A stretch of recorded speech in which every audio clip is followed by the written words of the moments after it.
Hello, welcome back to Ready Controls. In this video, we're going to talk about how to fill data into a two-dimensional array. In the last video, we talked about arrays, and we talked about a single dimension array and a two-dimension array. And in this video, we're going to talk about how to fill data into a two-dimensional array. To do that, first we'll go ahead and create a new subroutine, and we just call it array data, and we want it to be a ladder, so we'll say okay there. And before we jump into there, we'll go ahead and put a JSR so we don't miss off scanning it. So control C, control V, and we'll just select array data. Okay, go ahead and assemble this one. Once it's assembled, so what we want to do in this array, in this logic, is every time somebody pushes a stop button, so we already have on our trainer module a stop button which is void already, so we'll just use that stop button. So every time someone hits a stop button on this machine, we want to capture the downtime, right? So we want to capture the time when they hit the stop button. For that, we already know we could use a GSV command, get system value, and I have made a video how to use get system value, for which the link will come up on the right corner. You could refer to that to get more details. So simply all we do is we select the class name as the wall clock time, and then we use the attribute. We could use a date time, or you could use a date time local date time. I will use local date time. If you just use date time, then it's a UTC time, so you need to make sure you convert appropriately to your local time. But local date time, and then say for destination, we know the wall clock time is a dint of 7, so we'll go ahead and create a local stop timestamp, we call it, either array, and we'll go ahead and create new, and we want it to be an array of 7. This is snap timestamp when stop pb is pushed. Okay, we create, and then we need to go ahead and select the first position. And what this would do is every time we hit the stop time, every time we hit the stop push button, let's go ahead and monitor, put them side by side, and show you how this logic works. So if we go to the array and we go back to this stop timestamp around here, I'll go ahead and push the stop button. Whenever we push the stop button, you could see the time has been logged, the date, and then this is the local time. The array 3, 4, and 5 will give you the hours, minutes, and seconds. Okay, so that's how you put that together. But what if you want to create a log of last 10 events in a day, right? That's when we can use a two-dimensional array. So to do that, what we can do, there are multiple ways to do it. The one of the way is we'll go ahead and create every time we hit the stop button, right, we want to have a event counter. So I will go ahead and insert a CTU instruction, count up. So we go back here, counter, we could insert a, I did this wrong. We'll go ahead and insert a CTU right after here, and we just call it a event underscore CTU. So we'll just call it a stop event CTU. It's just a counter. This will index every time the button is pressed, so we'll just use the preset of 10 there because we want to capture 10 events. So we'll go ahead and test that piece of logic there. Remove this thing. So we'll go ahead and test that logic, make sure the counter is indexing every time we push a stop button. I pushed a stop button, the counter indexed it to 1, right? We need to ensure there is a good reset for it. Otherwise, now we created the two-dimensional array. Now we will write code to move the timestamps into the two-dimensional array. So we already created a two-dimensional array, so we'll go ahead and insert a COP. I'm sorry, insert a copy instruction.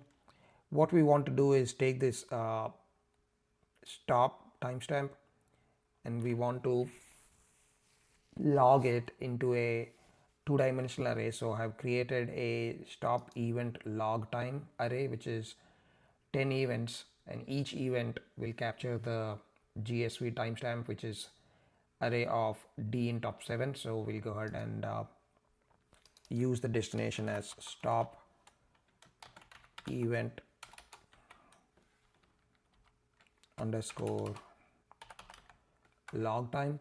So we could do, if we just do 0 comma 0, because this is the two-dimensional array, we have to give both the indexes, both first and second index 0 and 0, and then the length of this timestamp is 7, so we make sure the length is 7 here. Okay, so when we do this rung, assemble this rung and monitor here, you could see it copied time into the log time 0, right? So I can keep pushing the button, but the time is only updating because every time I push the timestamp, the stop time, this is updating, the GSV is getting the time and it's pasting it in the element 0 0, right? And we don't want that. We want it to happen into the next event array, right? So a couple of things we need to be careful is this counter is not resetting, right? It keeps incrementing, but our event log time is only 10 in length. That means if I try to move, if I use this as an index to move it, my PLC will fault out. So let's put some logic here. So the best way to move it is, let me make it 0 here. The best way to index is I could go inside here and say stop event, I could do index, right? And we'll go ahead and create that new tag called stop event, new tag stop event underscore index, and we just create it as a dint. Okay, now I can move a 1 or a 2 into that stop index, stop event index, and fill the log time array wherever it is, right? So right now the right here index is 0. So say if I have 7, the time moved into 7th position. Okay, you could see the time moved into 7th position, 2350.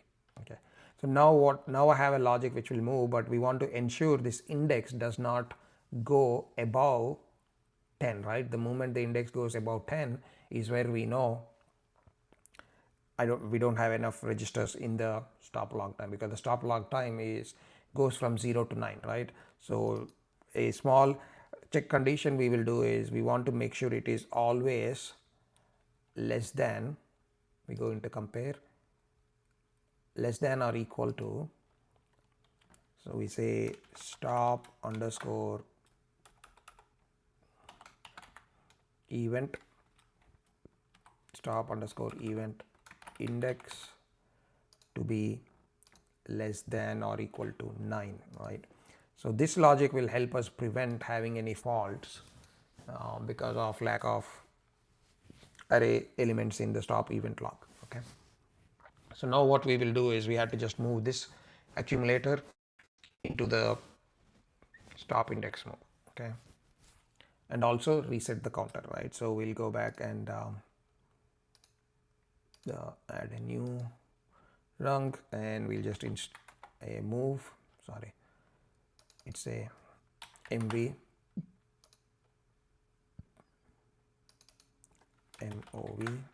move, and we want to move this dot accumulator into the stop index. Okay, drag and drop the stop index there. Okay, and then right there we could